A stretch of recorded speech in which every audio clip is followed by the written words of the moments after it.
बिस्मिल्लाहिर्रहमानिर्रहीम। अस्सलाम वालेकुम नाज़रीन, मैं हूं आपकी मेज़बान मरियम शबीर और आप प्रोग्राम देख रहे हैं हम और हमारा माहौल। नाज़रीन, वर्ल्ड बैंक की एक रिसर्च रिपोर्ट आई है सामने जिसका टाइटल है grounds well preparing for internal climate migration.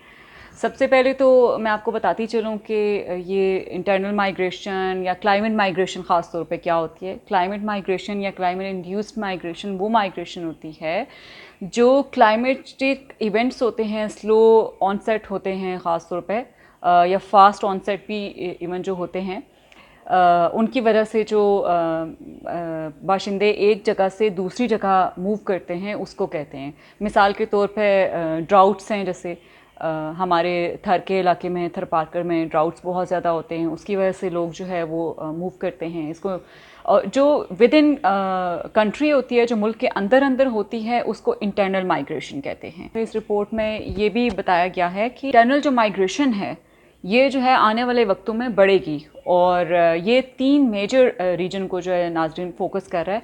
इसकी जो सबसे परेशान कुन फाइंडिंग है, जो कहना चाहिए कि काइंड ऑफ हेडलाइन है, वो ये है कि 2050 तक 216 मिलियन लोग माइग्रेट करेंगे क्लाइमेट चेंज की वजह से। नाज़रीन, ये बहुत ज़्यादा अलार्मिंग है। आप सोचें कि जो इतने ज़्यादा लोग माइग्रेट करेंगे तो रिसोर्सेज का क्या होगा। रिसोर्सेज में आपके लैंड रिसोर्सेज हैं, आपके ज़मीनी वसाइल जिन्हें हम कहते हैं, आपके वाटर रिसोर्सेज हैं, आबी वसाइल जिन्हें कहते हैं, आपके इकनॉमिक रिसोर्सेज जो होते हैं, इन सब चीज़ों पे, आपके बाकी चीज़ों पे बर्डन पड़ेगा। इकनॉमिक सिचुएशन क्या होगी, ये भी ख़ासी परेशान कुन बात है।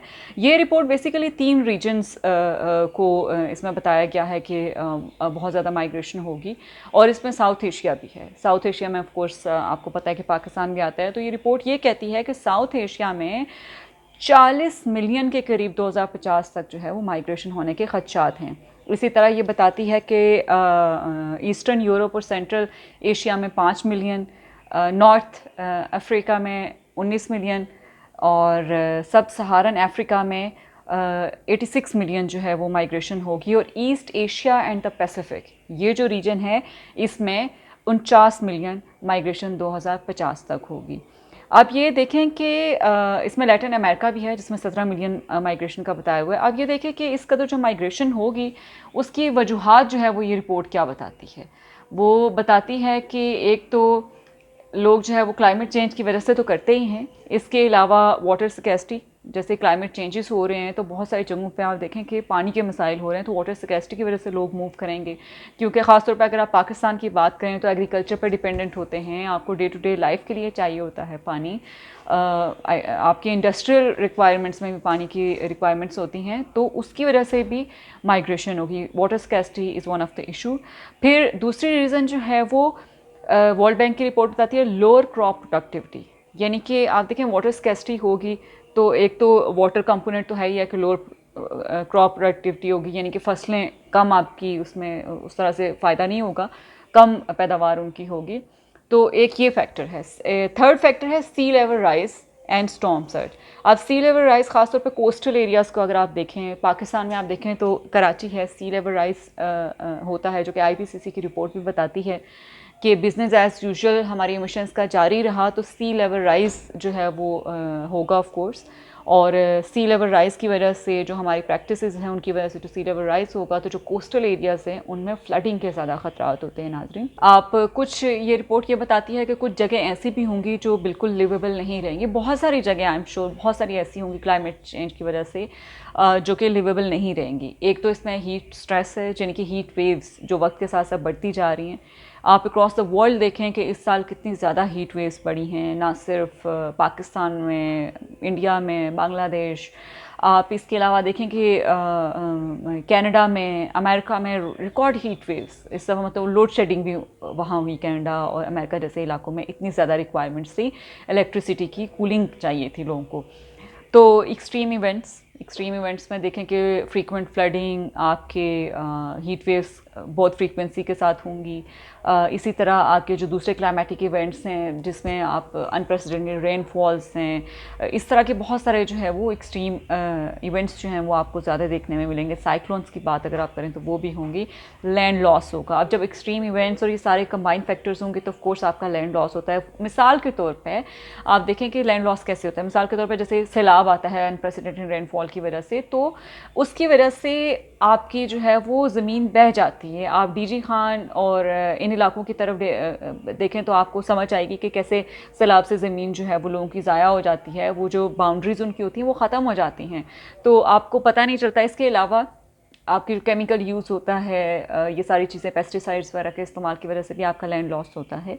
आपकी जो प्रोडक्टिविटी क्रॉप्स की है वो उस तरह से नहीं हो पाती है। जब आप बहुत ज़्यादा एक ही ज़मीन पे बार बार केमिकल्स इस्तेमाल करते रहते हैं तो उसकी वो तासीर नहीं रहती। माइग्रेशन जो है वो ये रिपोर्ट ये बताती है कि शहरों की तरफ जो है वो माइग्रेशन के चांसेस ज़्यादा हैं बढ़ने की फ्यूचर में। और उसकी वजूहत ये होगी कि देखें कि रूरल एरियाज़ में जो है वो एक तो सोशो इकनॉमिक फैक्टर्स आपको पता है कि बहुत आइडियल नहीं होते हैं। जब सोशो इकनॉमिक फैक्टर्स आइडियल नहीं हैं, सोशो इकनॉमिक कंडीशन भी ऐसी है, लोगों का लाइवलीहुड जो है वो क्रॉप प्रोडक्टिविटी या फार्मिंग या कैटल या बैफलोस वगैरह, इनको ये गाय भैंसें या हैवान वगैरह पाल के इस तरह की चीज़ें हैं उस पर होता है।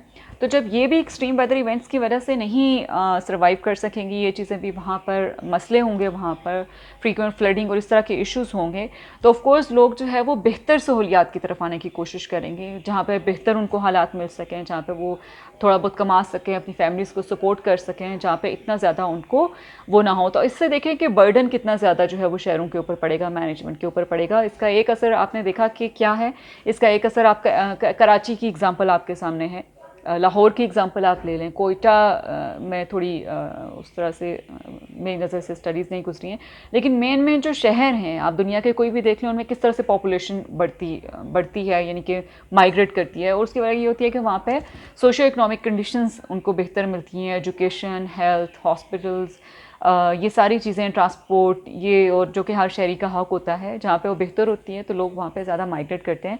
तो ये रिसर्च रिपोर्ट भी वर्ल्ड बैंक की यही कहती है कि इन शहरों में माइग्रेशन बढ़ती जाएगी फ्यूचर में। अब इसको कैसे रोका जाए? ये एक तो जैसे कि मैंने आपको बताया कि एमिशंस जो है वो बहुत ज़्यादा बढ़ती हैं, तो जिसकी वजह से एक्सट्रीम क्लाइमेटिक इवेंट्स होते हैं। एक तो ये रीज़न है। दूसरी हम ये कर सकते हैं कि ये रिपोर्ट ये कहती है कि अगर आप टाइमली एक्शन ले लेते हैं तो 80% माइग्रेशन जो है, 80% माइग्रेशन को हम रोक सकते हैं। शहरों की तरफ बढ़ने से, रिसोर्सेज पर बर्डन करने से, लोगों को नुकसानात से बचा सकते हैं। और नंबर टॉप पे तो नाज़रीन यही है कि एमिशंस जो है वो हर कंट्री को अपने कम करने होंगे, ना सिर्फ पाकिस्तान को, ये रीजन जिनमें ये सारे इश्यूज होने वाले हैं उनको, बल्कि ओवरऑल पूरी दुनिया को इसमें कंट्रीब्यूट करना पड़ेगा। और आई थिंक यही पेरिस एग्रीमेंट के अंडर जो है वो पार्टीज़ जितनी हैं, इसके सिग्नेटरीज जितने हैं, उन सबको भी ये they are bound to do it. 5 सालों में उन्हें अपने एमिशन टारगेट्स देने होते हैं कि उसमें उन्हें अपने कार्बन डाइऑक्साइड एमिशंस या ग्रीन हाउस गैस एमिशंस कितने फ़ीसद कम करने हैं। तो मेरा ख्याल है कि नेट ज़ीरो तक उन्हें लाने के लिए 100% जो है वो हमें शिफ्ट करना पड़ेगा कोल से, और जो दूसरे फैक्टर्स हैं जो कंट्रीब्यूट करते हैं आपके ग्रीन हाउस गैस एमिशन में, टुवर्ड्स रिन्यूएबल एनर्जी। हमें एनर्जी ट्रांजिशन की तरफ जाना पड़ेगा, क्लीन एनर्जी ट्रांजिशन की तरफ जाना पड़ेगा। नाज़रीन, पाकिस्तान ने तो इसमें कमिट किया है, प्राइम मिनिस्टर इमरान खान साहब ने कहा है कि बाय द ईयर 2030 तक 60% जो हमारी एनर्जी होगी वो क्लीन एनर्जी पे हम शिफ्ट कर रहे होंगे। तो देखते हैं कि ये किस कदर अचीवेबल है। इसी तरह सारे मुल्कों को इसमें कंट्रीब्यूट करना पड़ेगा क्लीन एनर्जी की तरफ। तो ग्लोबली हमें ग्रीन हाउस गैस एमिशन पे कट लगाना पड़ेगा। सेकंड, जो वर्ल्ड बैंक की रिपोर्ट मशवरा देती है वो ये कहती है कि इंटीग्रेट क्लाइमेट माइग्रेशन।